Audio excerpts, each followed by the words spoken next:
So about a month ago we did a pretty special video showing you guys some amazing things you can do just with your smartphone alone, and you guys seem to really enjoy the video, so without any further ado, we're going to take it a step further.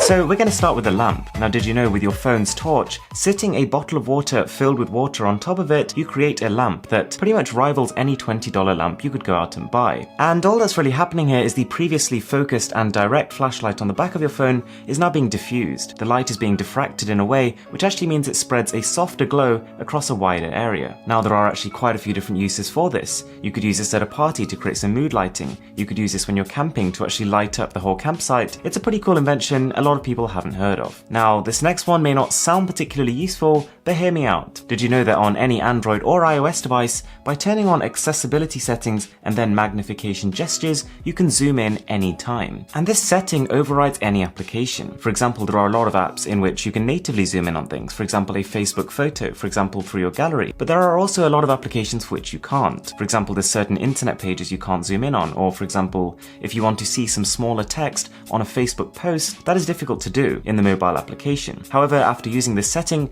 on any part of the screen you want to zoom in, it could be an icon, it could be a widget, you simply triple tap the screen, at least you do on Android, it can be activated differently in iOS, and it zooms straight in. So this next one was kind of inspired by a conversation I was having the other day, and this person was telling me how no matter how many alarms they set, they continue to sleep through them. But there's a way to prevent that happening. And the problem actually stems from this. The smartphone speaker, whilst it can reach a reasonable volume, is a very inefficient way for sound to travel to your ears. Because sound is being sent out in a almost 180 degrees fashion, it means that out of the amount that is sent out, only a very small proportion of it reaches you. So a better way to do it would be to place your smartphone in a mug, for example, and face the mug towards you when you sleep. And what that mug will do is redirect the audio. It'll channel the sound so that it reaches your ears through a more direct channel. And that alone can result in a volume increase of up to 30%, and trust me, that will be enough to wake you up. Next up, did you know that if you place a very small drop of water on the lens of your smartphone, you can significantly magnify your picture? You can focus on objects that are up to 5 times as close, and whilst it can be a bit fiddly to set up,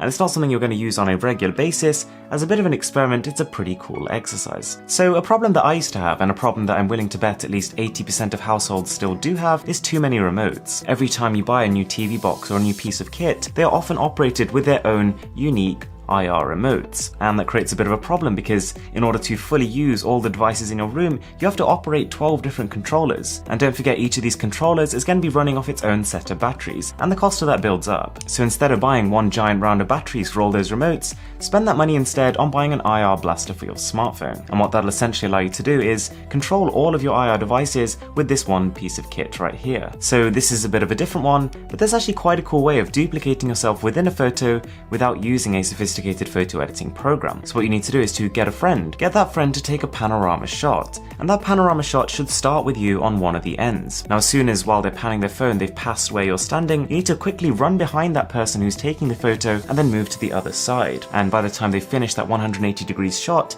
you'll have appeared at least twice in the photo. Now this creates a really cool effect, and it works best when there's no one else in the background. So go to somewhere which is a little bit quieter and you're gonna have some pretty stunning results. So guys, I really hope you enjoyed the video, and if you do want to see more like this, be sure to subscribe and let me know in the comments down below. With that being said, I'm Mr. Who's the Boss, and I'm signing out.